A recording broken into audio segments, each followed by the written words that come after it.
مننه. وخت مو په خیر پام وکړئ د دې مهال تازه او مهمو پیښو ته.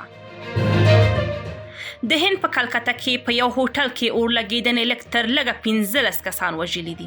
ځایي هندي چارواکو اعلان وکړ چې د سې شنبې په شپه د کلکتې ښار په یو هوټل کې د اور لګېدنې له امله لږ تر لږه 15 کسان وژل شوي دي.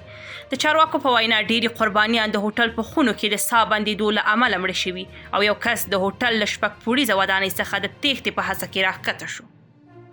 دا هوټل چې ریتوراج نومیږي د کلکتې په یو له ګڼې ګوڼې ډکه سیمه کې موقعیت لري.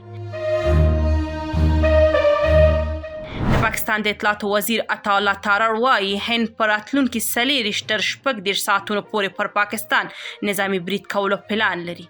نوموړی تور لګولی چې په هندي کشمیر کې پهلګام پیښه پر پاکستان د برید لپاره یو بهانه ده. موږ په خپله د تروریزم قربانیان یو او رامنځته شوي درد ښه احساسوو. پاکستان تر اوسه د ګڼو هیوادونو مشرانو ته ټلیفونونه کړي او له هغو څخه یې د مداخلې غوښتنه کوي، خو تر اوسه له امریکا نیولې بیا تر بریتانیا پورې ټولو مشخص اړخ نه دی نیولی او بېطرفه پاتې شوي دي.